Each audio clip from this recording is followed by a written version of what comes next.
Boss मुझे ही घूर रहा है। वो तो तैयार बैठा है हमारा पगार काटने के लिए।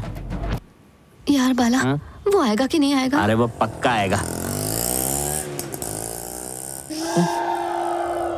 ऑटो? अरे लग गया। ये अकेला क्यों टपक गया? अब क्या होगा? कैसे? अकेले क्यों आया? डॉक्टर कहाँ है? वो ऑपरेशन कर रहा था, उसकी कैंची अटक गई है। बेवकूफ। सॉरी सर, आपको नहीं बोल रहा था।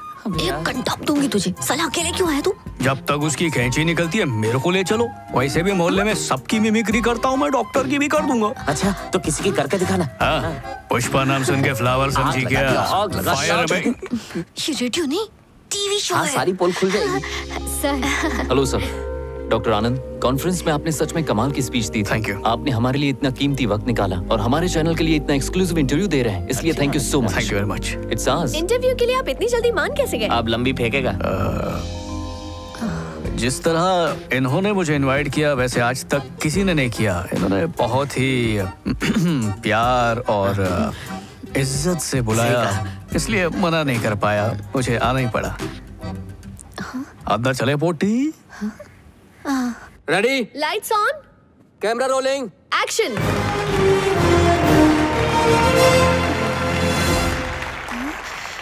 हाय हाय हाय, दिल की बात तारा के साथ में आप सबका स्वागत है। मैं हूँ आपकी होस्ट तारा। आज ये मेरा पहला शो है और आज मेरे पहले गेस्ट हैं डॉक्टर आनंद, लेकिन ये किसी और नाम से फेमस हैं, 5 रुपए वाले डॉक्टर। पढ़ाई पे इतना खर्च करने के बाद 5 रुपए की फीस कम है ना? देखिए, भारत में आज भी ऐसे लोग हैं जिन्हें 2 वक्त का ठीक से भरपेट खाना भी नहीं मिलता है। 10-20 रुपए बचाना उनके लिए बड़ी बात है, तो उनके लिए तो ये 5 रुपए भी बहुत ज्यादा है। डॉक्टर आनंद, गवर्नमेंट हॉस्पिटल्स को बेहतर बनाने के लिए आपके हिसाब से हमें क्या करना चाहिए? Chief minister, prime minister, president, governor, politicians, IAS और IPS ऑफिसर्स, अगर ऐसा रूल आ जाए कि जितने भी बड़े लोग हैं उन सभी को सिर्फ और सिर्फ सरकारी अस्पताल में ही इलाज करना पड़ेगा, तो सारे सरकारी अस्पताल प्राइवेट अस्पतालों को पीछे छोड़ देंगे। डॉक्टर, अगर आपको सर्दी खांसी होती है तो आप किस डॉक्टर की दवाई लेते हैं? डॉक्टर सरला, वो सिर्फ 5वीं पास हैं। मेरी माँ, हमारी फैमिली डॉक्टर, उनके हाथ का गर्मा गर्म रसम दुनिया की सबसे टेस्टी और अच्छी दवा है। डॉक्टर आनंद, सारे नागरिकों को मुफ्त में दवाई और उनका इलाज मुफ्त में हो, क्या ये मुमकिन है? क्यों नहीं सर, जब फ्री में टीवी, फैन, मिक्सी, मोबाइल बांटे जा सकते हैं, वोट के लिए पैसे बांटे जा सकते हैं जिसके लिए हम इंडियंस मशहूर हैं, तो दवा क्यों नहीं दी जा सकती है? आज इंडिया फार्मास्यूटिकल में काफी आगे बढ़ गया है और दुनिया ने भी इस बात को माना है। एज अ डॉक्टर आप क्या कहते हैं? हाँ, आंकड़ों और टीवी चैनल्स की माने तो इंडिया आगे बढ़ रहा है, लेकिन मैं आपको ग्राउंड लेवल की कुछ बातें बताना चाहूंगा।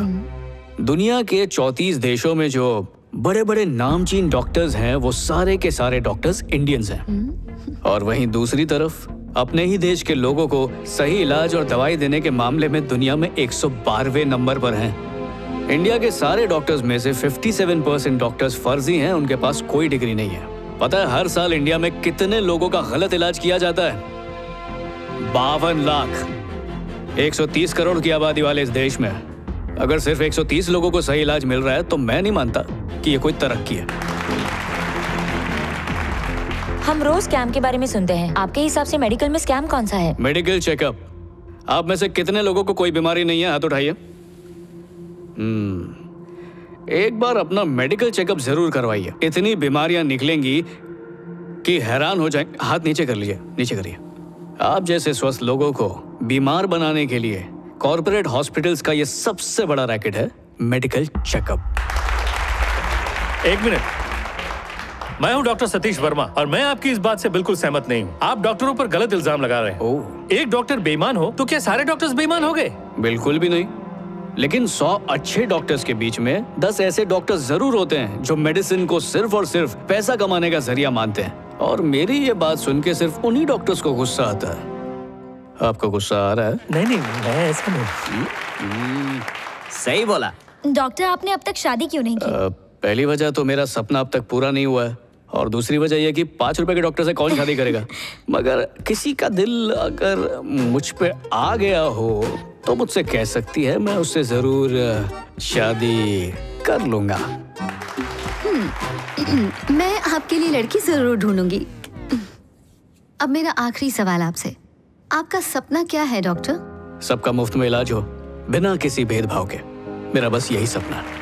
थैंक यू डॉक्टर, आपने बहुत अच्छी बातें की। आपके सारे जवाब बहुत अच्छे लगे। जवाब अच्छे इसलिए थे क्योंकि सारे सवाल उससे भी अच्छे थे। दोस्तों, आज का शो यहीं खत्म होता है। अगले हफ्ते हम फिर मिलेंगे एक और नए गेस्ट के साथ। Good bye.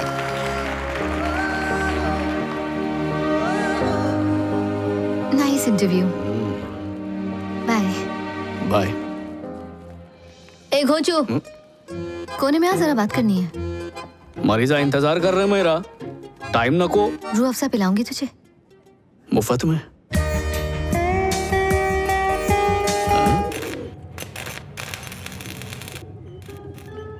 रेडी हो गया ना भाई? हाँ, तैयार है कि नहीं? बसंत नगर में एम्बुलेंस ड्राइवर को मैं ठसूंगा और उस लालची एजेंट को घर से ही डोली में बिठाऊंगा। उस एचआर का लिफ्ट में ही अचार बना दूंगा। डॉक्टर को जॉगिंग टाइम पे क्लोरोफॉर्म सुंघा दूंगा। सारे बकरों को एक साथ बुचर खाने पहुंचा दूंगा। फिर अब आराम से उनका खीमा, कोफ्ता, बिरयानी सब बनाना। उन्हें किडनैप करना ज्यादा मुश्किल है ना? मार डालना ज्यादा आसान है। इतनी मेहनत करके किडनैप करो, कहीं छुपा के रखो, इतना सस्पेंस क्रिएट हो जाता है कि मीडिया को स्टोरी मिल जाती है। वैसे ये सब अपने रामू की फिल्म की स्टोरी लग रही है। गुनहगार को पकड़ो और उसे मौत के घाट उतार दो। पाप का अंत करना यही तुम्हारा काम है। लेकिन ये किडनैपिंग वाला ट्रेंड कब से शुरू किया? जिन्हें भी तुमने अगवा किया वो सभी हॉस्पिटल से किसी न किसी तरह से जुड़े हैं। बस इस केस का यही एक क्लू है। ये सस्पेंस अब मुझसे झेला नहीं जा रहा। प्लीज जरा गाड़ी आगे बढ़ाओ ना।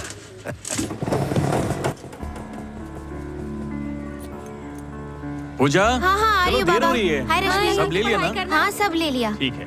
बाय माँ। बाय बेटा।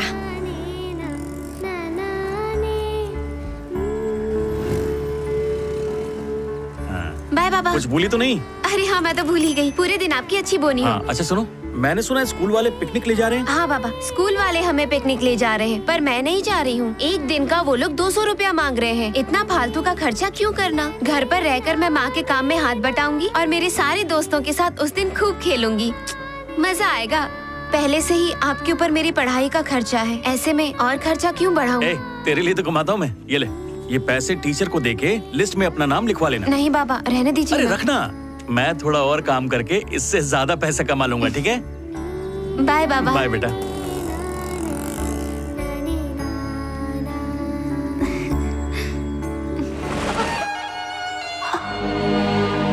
बेटा कुछ तो बोल बेटा। देख तेरे बाबा की तरफ देख बेटा। मेरे बच्चे, इसे बचा लीजिए।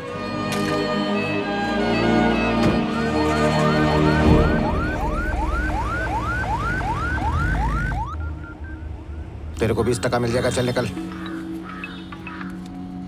बोल। मनोज भाई, एक 12 साल की बच्ची है, एक्सीडेंट हुआ है और सर फट गया है। कौन सा हॉस्पिटल लेके जाऊं? प्रभास हॉस्पिटल में लेके आ। हाँ ठीक है। कितना टाइम लगेगा?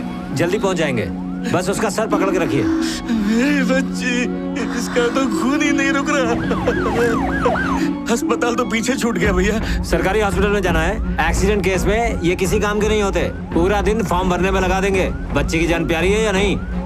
प्राइवेट हॉस्पिटल बिल्कुल पास में है, वो लोग तुरंत इलाज शुरू कर देंगे। आप बिल्कुल मत घबराइए, सब ठीक हो जाएगा। हाँ बोलो। कहाँ पहुँचे तुम लोग? बस रास्ते में हूँ, 2 मिनट में पहुँच जाऊंगा। एक काम कर, यहाँ मत लेके आ।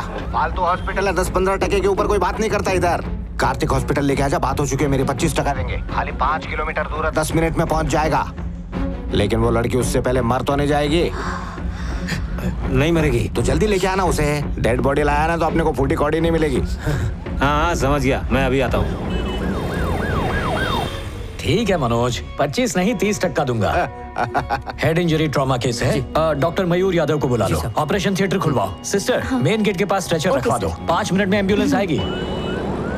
हॉस्पिटल कितनी दूर है भैया? बस थोड़ी दूर है, हम जल्दी पहुंच जाएंगे। सुनो, तुम एक काम करो, जल्दी से करीब 1 लाख का बिल बनाकर तैयार रखो। ठीक है सर, मैं अभी आया।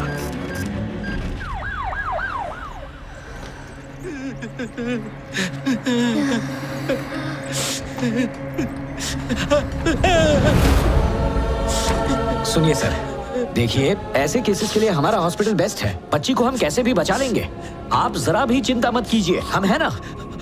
रोइए मत, हौसला रखिए। वैसे आप करते क्या हैं? ऑटो चलाता हूँ सर। ओह, बच्ची के नाम पर कोई मेडिकल इंश्योरेंस है? ओह ठीक है, कोई बात नहीं। सुनो सर को ले जाओ और फॉर्म भरवा दो। सर पहले आप डिपॉजिट भर दीजिए, उसके बाद फॉर्म भरने की फॉर्मेलिटीज भी कर दीजिए, ठीक है? तब तक मैं डॉक्टर से बात कर लेता हूँ। घबराइए मत, हम है ना आपके साथ, भरोसा रखिए। कैसी हालत है डॉक्टर? बिल्कुल ठीक नहीं है। अगर इसे 10 मिनट पहले ले आते तो हालत इतनी खराब नहीं होती। स्कल फ्रैक्चर हुआ है, सर्जरी करना बेकार है, ब्रेन डैमेज हो चुका है। ऑपरेशन करने के बारे में कह रहे थे ना, कर लीजिए ना। कोई फायदा नहीं होगा, ये नहीं बचेगी। इलाज में 6 लाख लगेगा और इसका बाप भी एक मामूली ऑटो ड्राइवर है, पैसा कहाँ से लाएगा? ये नाटक सिर्फ अमीर करते हैं, पैसे चुकाने के बाद 1000 सवाल पूछते हैं और फिर सेकंड ओपिनियन का बहाना बनाकर किसी सस्ते हॉस्पिटल में खिसक लेते हैं। लेकिन ये गरीब अनपढ़ लोग हम पर पूरा भरोसा करते हैं, कर्जा लेकर भी पैसा चुकाते हैं। मानो अगर कहीं ये लड़की मर भी गई तो चुपचाप वही से लेकर यहाँ से जाएगा। ओके, तो पैसे जमा करवा दो, मैं ऑपरेशन की तैयारी करवाता हूँ। पैसा आ जाने तक इसे जिंदा रख पाएंगे ना? वैसे वेंटिलेटर पर कुछ घंटे तो जिंदा रख पाएंगे, इसे थोड़ी तकलीफ होगी, पर तू इसके बाप से जल्दी पैसा जमा करवा लेना। ओके, वो सब मैं संभाल लूंगा।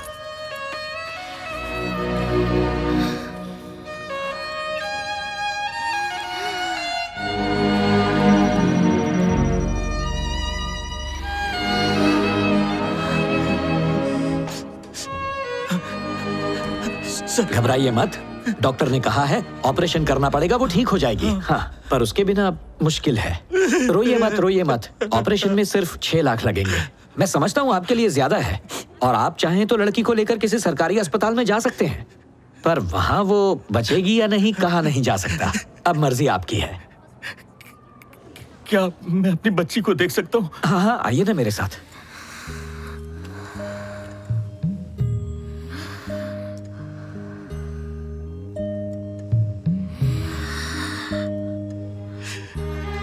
आप पैसों का इंतजाम कीजिए, हम ऑपरेशन की तैयारी करते हैं।